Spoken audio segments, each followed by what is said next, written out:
So this is a collaboration with a bunch of people. I'm gonna have everybody linked down below. There's so many of us. It's really awesome. So I'll have everybody's look linked down below. But we did gender bent Alice in Wonderland characters. So I was given the white rabbit. So I had to make it look a little bit more girly because a rabbit, boy or girl, looks like a rabbit, so I had to add, you know, the white hair, and then instead of like his blue coat, I made it red and I put some hearts so it would kind of match the Queen of Hearts. I really like this look. I actually absolutely love it. So please make sure you check out everybody who is in this collaboration. The link will be down below. I want to say thank you to Zach Zenga. He's the one who invited me to be a part of this collaboration. So make sure you check him out. Check out everybody. I'm fans of everybody. So make sure you check him out. The links will be down below. So I hope you guys enjoyed the tutorial. Don't forget to subscribe to my YouTube channel if you're not, so you'll be notified every single time I upload. And make sure you give this video a thumbs up if you like it. And if you want to check out my other channel, Geek Up, that will be down below as well. So now let the tutorial begin. Okay, the first thing you're going to do is paint your face white. I forgot to film myself painting my face white, but you go ahead and you do that. You also want to paint your neck white, and then you're going to start creating the shape of a handkerchief. So basically take your white paint and a brush and just make a bunch of little swirly lines, a bunch of them in a row. I don't know if swirly is actually the word I want to say, more like zigzaggy.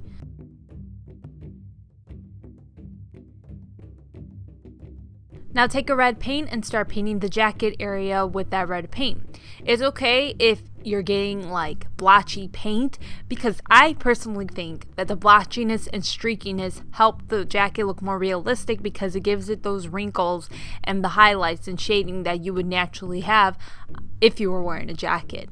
So anyways, yeah, you just use your red paint to do that, and you have your red base color, and then you go back with the red paint, but you want to mix a little bit of black paint in with it, and you start using that to create some shading on the jacket so that it looks like there's wrinkles and the shading and highlighting that you need, like I said. While you're doing this, you want to make sure you kind of outline where the collar area is going to be on the bunny's jacket.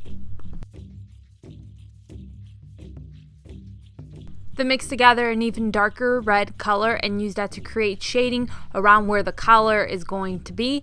This way you'll have a distinction between the collar and the rest of the jacket, and you start creating the shadow that you need below the collar.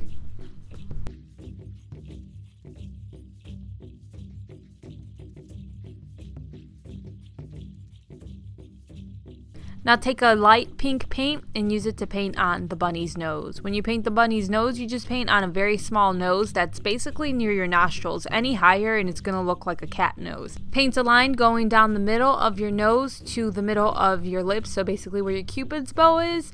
And then you're going to paint a pink line going through the center of your mouth and then extending it out a little bit. This is going to give you that whole little bunny vibe to your face. Now take a dark gray paint and use it to outline the bunny's eyes. That's if you're painting the eyes on. I know the eyes look a little bit creepy-ish, but that's okay, especially for something that's inspired off of a Tim Burton film. And also I still think they look hella awesome. You're also going to paint on the iris with that gray paint, and then to paint the pupil on, you want to use black paint. I chose to use a dark gray paint to paint on the outline of the eye, just because I didn't want too much black with this look. I wanted it to look softer. I didn't want it to look too cartoonish. So now it's time to really detail the eyes. You're going to take a light pink paint. You're going to use that as the base color for the eyes. So you just apply that all around the iris, except for obviously over the pupil. Now take a dark pink color and you're going to use that to outline the iris. You want these different tones of pink to make the eye look more realistic. Your eyes, if they're blue, there's different tones of blue. If they're brown, there's different tones of brown. It's not just blue and that's all there is to it. So you want these different tones of pink. Then you're going to take a light orange color and you're just going to paint the bottom of the iris using that color.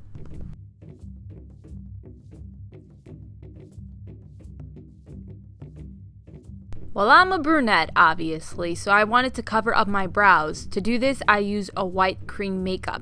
Since this white cream makeup is more opaque and vibrant than the face paint, I made sure I applied that to any high points or areas on my face that I really wanted to stand out. So after I applied it over the brows, I applied it down the bridge of my nose, on my chin, and then above the area around my mouth, where I want it to look a little bit more puffy, so it looks a little bit more like a bunny's mouth. I also applied that cream makeup on top of my cheekbones so they stand out as well.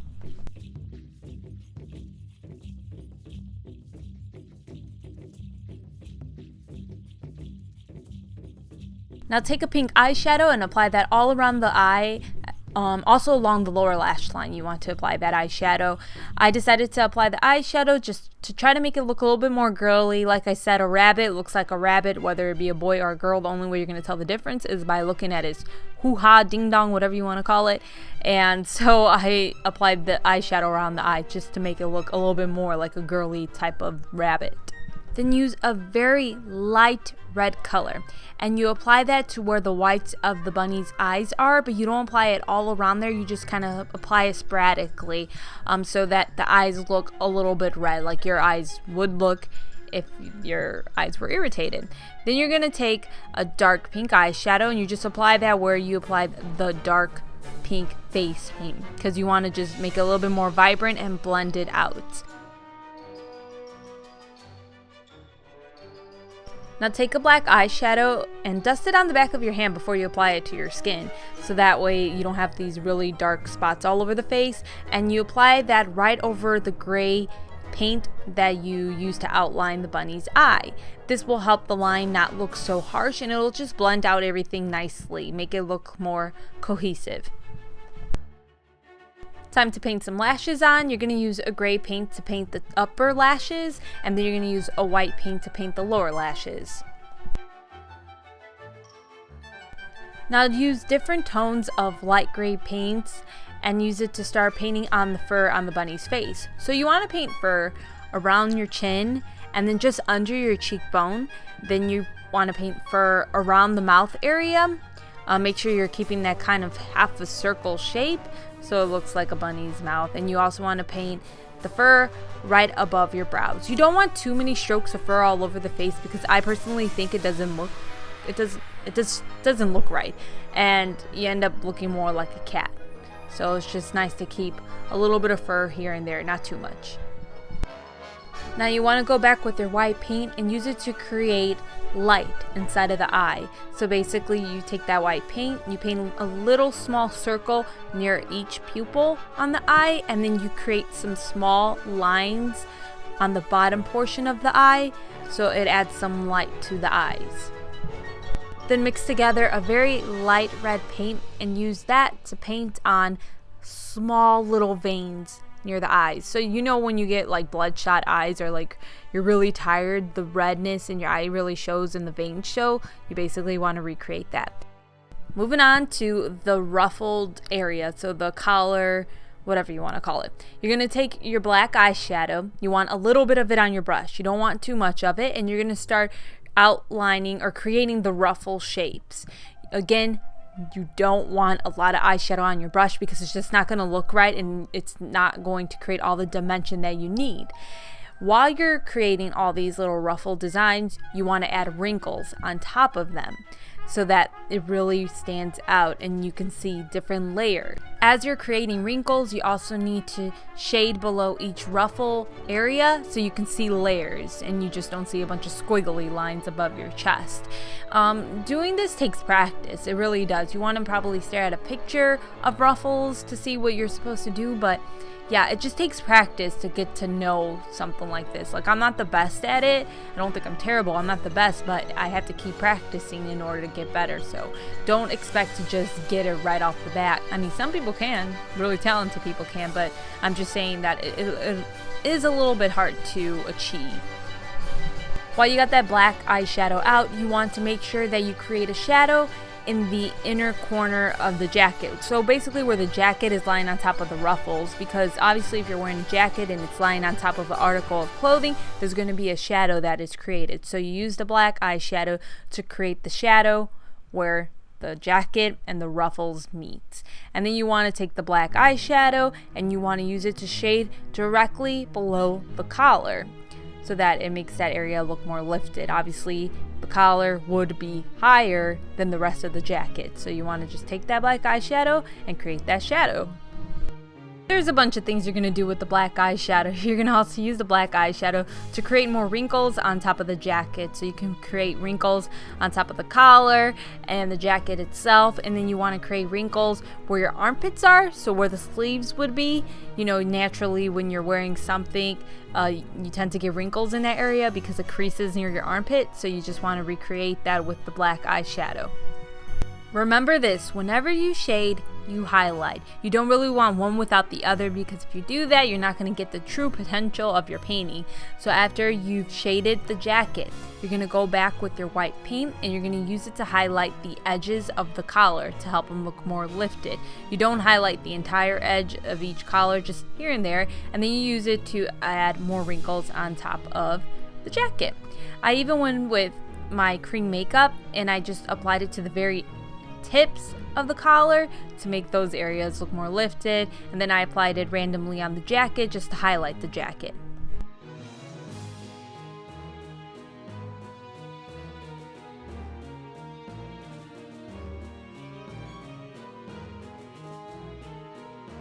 Now use your white paint to start painting on designs on your jacket. I didn't know what I wanted to do. I just knew that I kind of wanted hearts to go along with the Queen of Hearts because the white rabbit works for the Queen of Hearts.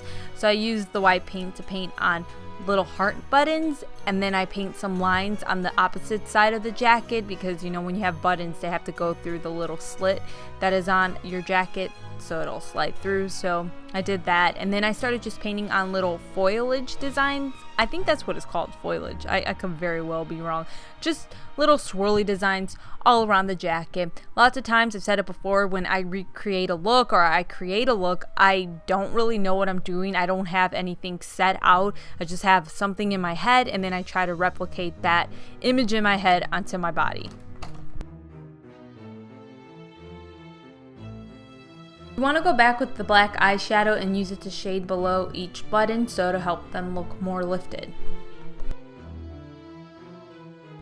I went back with the black eyeshadow and I ended up applying it along the lower lash line because I wanted to hide my lashes when I closed my eyes, and I didn't want to use black paint to do that because that would just make it stand out considering the rest of the eye had like gray paint around it. After I did that, I started to paint on the watch. I didn't want the watch to be around my neck. I wanted it to be in my hand. So what I did was I took my white paint and I paint the inside of the watch, so just a circle. Then I take my yellow and brown paint and I mix together a golden color that I used for the outside of the watch, so the golden area of the watch. And I like mixing the colors so that they're not totally mixed, so there's areas of yellow still on the brush and areas that are just brown on the brush, because this adds a lot of highlighting and natural shading that I need on the watch. Then use your white paint to kind of highlight around the watch just by adding little streaks here and there around the watch. And then I just started to paint the rest of the clothing that is around the watch before I started painting the rest of the watch. So I just go back with the white paint on the ruffled area that is near the wrist, and then I just paint on the rest of the red jacket. I needed to get this area painted so that I can mix together a dark red color that I use to add a shadow directly below the watch. So you want to paint your hand white, and then you're going to go back with that golden color that you mixed together and you use it to paint on the chain of the watch. So I just painted it going around my hand and then around my finger, so as if he has it wrapped around the finger. It's up to you. You don't have to do that. You can paint it around your neck. I just decided to do it this way. Now use your black paint to outline the inside of the watch so you can create some shadow there, and then you're going to paint on the hands of the watch. You can paint them on whatever time you want, it doesn't matter. I was just copying an image of the watch. Then shade the inside of the watch using some gray paint. You want just some shading there so it doesn't look like too flat. and then you can go back with the black paint and paint on the time. I was again copying a picture, so I was using Roman numerals. The final thing I did was went back with my black eyeshadow and used it to create a shadow below the chain of the watch. You can use face paint to create the shadows if you want to. It's just that if you use face paint, it's going to look more like a cartoon or a comic book type of painting. If you want it to look more realistic or just have a softer look to it, you want to use eyeshadow. So that is it for this tutorial. This is one of the longest tutorials I've done in a long time. It's just very detailed. There's lots of little things you got to do for it. So please make sure you check out everybody that's a part of this collaboration. I will have everybody linked down below, as well as what character they did, so it'll help you decide which tutorial you want to check out first. Thank you so much for watching this video. Please give it a thumbs up if you liked it, and I will see you guys next time with something a little bit different than what I've been doing on this channel. Anyways, take care. Bye.